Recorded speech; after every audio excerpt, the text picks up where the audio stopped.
Le Seigneur soit avec vous. Bonne nouvelle de Jésus-Christ selon Saint Jean. Gloire à toi, Seigneur Jésus. Jean au chapitre 21, les versets 20 à 25. En ce temps-là, Jésus venait de dire à Pierre, « Suis-moi ». S'étant retourné, Pierre aperçoit, marchant à leur suite, le disciple que Jésus aimait. C'est lui qui, pendant le repas, s'était penché sur la poitrine de Jésus pour lui dire, « Seigneur, quel est celui qui va te livrer ?» Pierre, voyant donc ses disciples, dit à Jésus, « Et lui, Seigneur, que lui arrivera-t-il ?»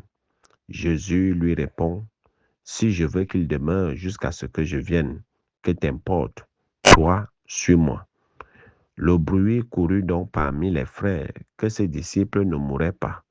Or, Jésus n'avait pas dit à Pierre qu'il ne mourrait pas, mais « Si je veux qu'il demeure jusqu'à ce que je vienne, que t'importe. » C'est ses disciples qui témoignent de ces choses et qui les a écrites. Et nous savons que son témoignage est vrai. Il y a encore beaucoup d'autres choses que Jésus a faites, et s'il fallait écrire chacune d'elles, je pense que le monde entier ne suffirait pas pour contenir les livres que l'on écrirait. Acclamons la parole de Dieu. Louange à toi, Seigneur Jésus. Bien-aimés de Dieu, chers frères et sœurs en Christ, loué soit Jésus-Christ. Loué soit le saint nom de Jésus-Christ. Bien le bonjour à tout le monde, comme il est de coutume. Samedi est un jour dévotionnel à la bienheureuse Vierge Marie, où nous vénérons notre Mère du ciel. Souvenons-nous qu'au pied de la croix, Jésus disait à Jean, « Fils, voici ton fils », et à notre très sainte Mère, la bienheureuse Vierge Marie, « Femme, voici ton fils ». Et à cet instant, Jean prie chez lui la Vierge Marie. Le Seigneur nous confie donc à sa mère afin de l'accueillir chez nous et que, en l'accueillant chez nous, que la bienheureuse Vierge Marie prenne soin de nous également. Tous ces débats autour de la Vierge Marie sont stériles. Marie est la médiatrice entre nous et son Fils. Et je ne sais pas pourquoi on va toujours nous accuser de faire de Marie la médiatrice. On sait bien que le seul médiateur entre Dieu et les hommes, c'est Jésus-Christ. Et qui est Jésus-Christ? Jésus-Christ est Dieu. Dans la Trinité, Père, Fils et Esprit Saint, Jésus est Dieu. Alors, même si on dit que la Vierge Marie est médiatrice entre nous et Dieu, où est le problème? Son Fils est Dieu. Est-ce que son Fils Jésus-Christ n'est pas Dieu? Moi, je pense que c'est un débat stérile. On ne doit même plus prêter attention à ce genre de débat parce que ça n'a pas sa place. Marie est la médiatrice entre nous et son Fils Jésus-Christ. Et son Fils Jésus-Christ est Dieu au même titre que Dieu le Père et Dieu l'Esprit Saint. Et Dieu l'Esprit Saint. Et il n'y a pas trois dieux. Il n'y a qu'un seul Dieu qui est Père, Fils et Esprit Saint. Donc, ceux qui n'ont pas encore vraiment compris qui est Dieu, c'est eux qui pourtant a dit que Marie, il n'y a qu'un seul médiateur entre Dieu et les hommes, c'est Jésus-Christ, que Marie, on ne voit pas son rôle. Marie est médiatrice entre nous et Jésus-Christ, et son Fils est Dieu. Son Fils est Dieu. Donc, même si on dit que Marie est la médiatrice entre nous et Dieu, moi, je ne vois pas où est l'erreur. Jésus ne s'est jamais plaint de cela. La Trinité ne s'est jamais plainte. Qu'on dise que Marie est médiatrice entre nous et Dieu, qui est son Fils Jésus-Christ.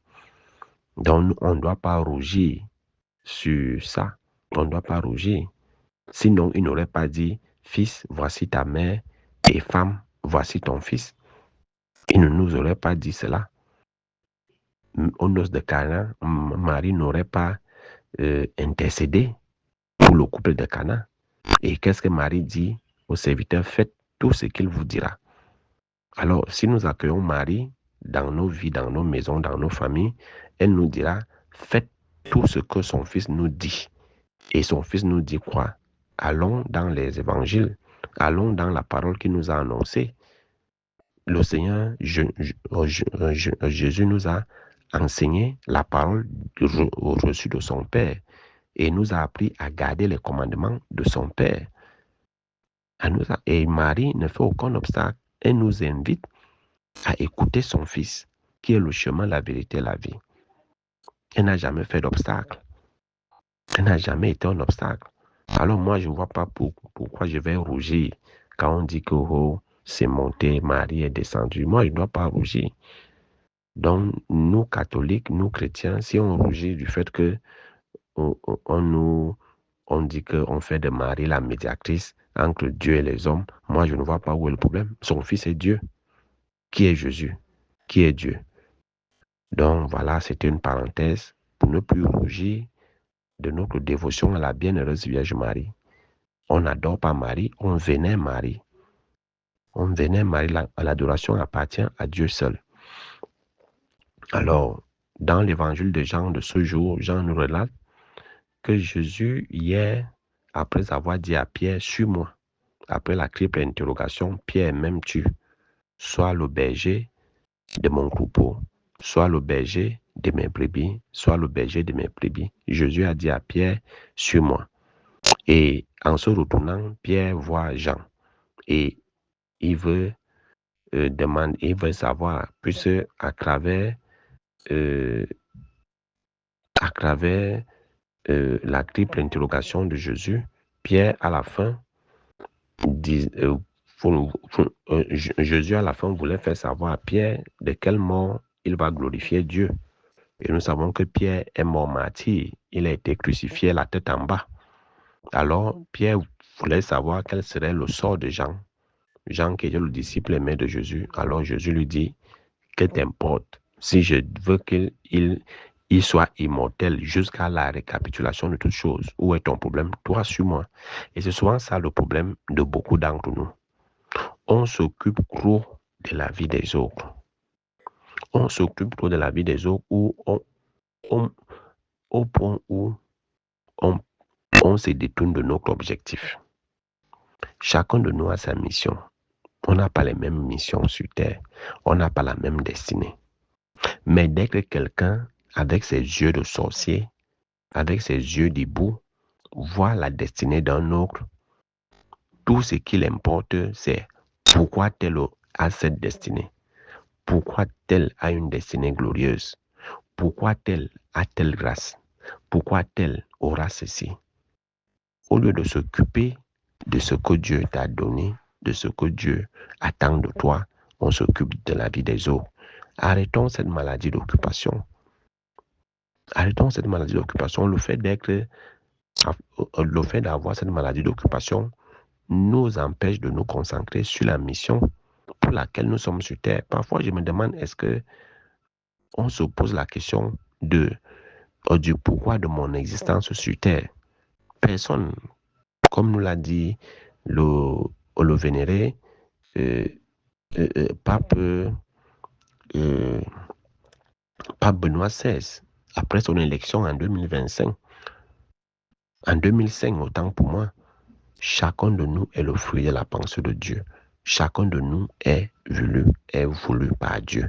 Personne n'est le fruit du hasard. Alors, si je ne suis pas le fruit du hasard, ça veut dire que Dieu a voulu que je sois.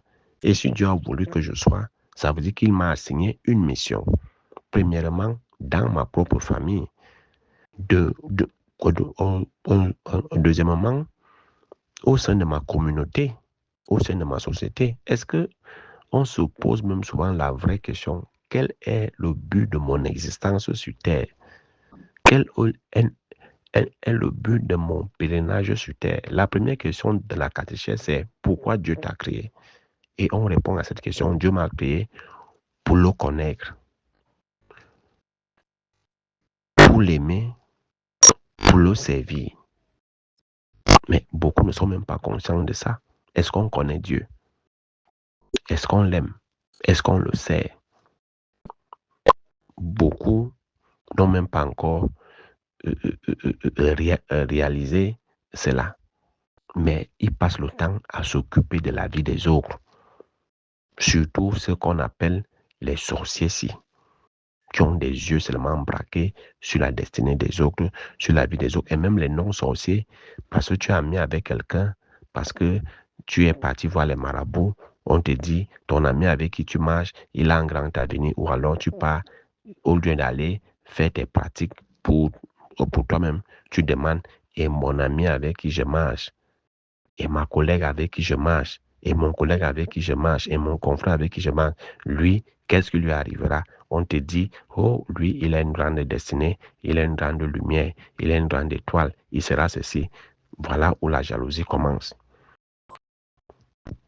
Au lieu de faire ou d'être ce pourquoi le Seigneur t'a envoyé sur terre, tu ne le fais pas. C'est la vie des gens dont tu t'occupes. Pourquoi cette maladie d'occupation? C'est à cause de cette maladie d'occupation qu'on s'entretue, qu'on se déteste, qu'il y a la méchanceté, qu'il y a la haine, la calomnie, la diffamation, la médisance entre nous, les uns les autres. Parce qu'on s'occupe trop de la vie des autres. Moi, je ne me vois pas en train de m'occuper de la vie de mon confrère, même si c'est évêque, même si c'est pape, où est mon problème? Je me contente d'être un, un bon prêtre selon le cœur de Dieu. Tu peux être pape, mais tu ne seras pas saint. Moi, je peux être prêtre et je deviens saint. C'est ce qui m'intéresse. Suis-moi. Quel est ton problème? Toi, suis-moi. Quel est ton problème si l'autre va devenir évêque ou pape, si l'autre va devenir millionnaire, si l'autre va se marier à un grand homme, si l'autre va voyager, si l'autre aura des enfants qui le sortiront ou alors la sortiront de la vie qu'il mène ou qu'elle mène. Où est ton problème? Toi, suis-moi. Fais mais ce pourquoi je t'appelle. Le reste ne te concerne pas. Arrêtons un peu cette maladie d'occupation. Arrêtons de nous occuper de la vie des autres, de la destinée des autres. Occupe-toi d'abord de toi-même. Qu'est-ce qu'il y a à regarder la paille qui est dans l'œil de l'autre au lieu de regarder la poudre qui est dans ton œil? Qu'est-ce qu'il y a à t'occuper de la vie de l'autre? Et pourtant ta vie est en chantier. Arrange d'abord ta vie avant de t'occuper de la vie de l'autre. Je crois que Jésus remet Pierre à sa place. Mais attends, type, ton problème est où? Toi, suis-moi. Même si Jean, il sera immortel, où est ton problème?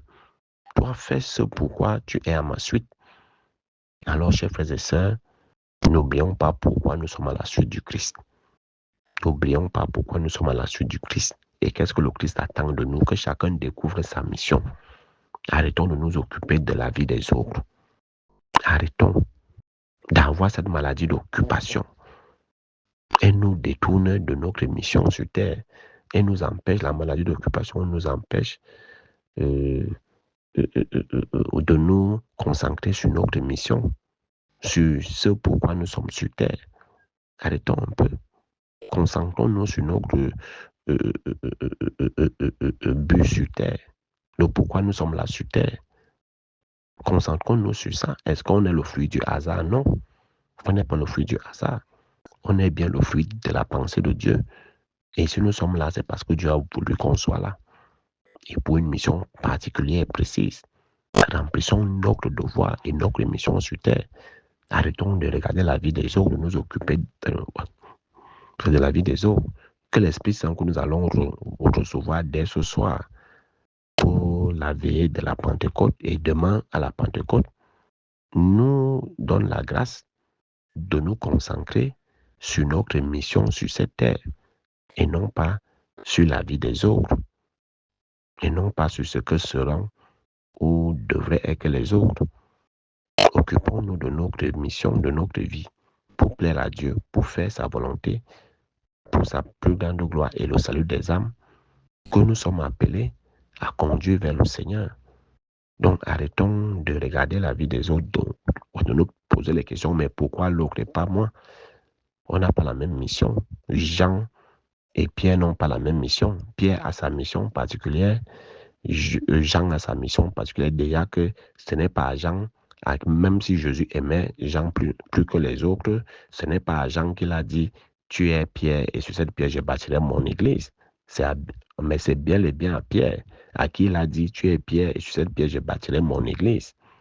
Alors, occupe-toi de ce que Dieu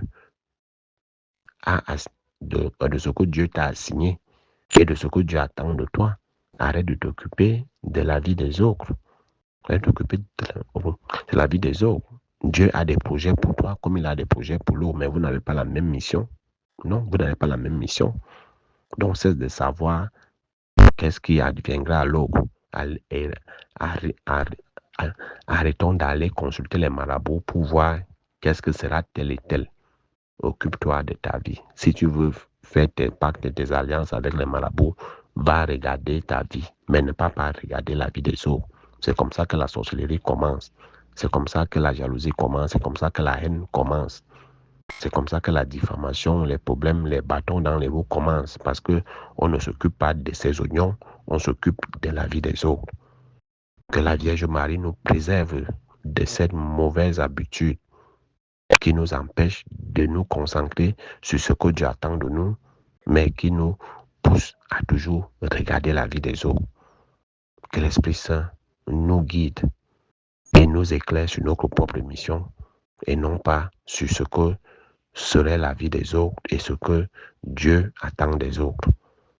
Que chacun se lève et qu'il suive Dieu et qu'il fasse ce que Dieu attend de lui. Loué soit Jésus-Christ à jamais.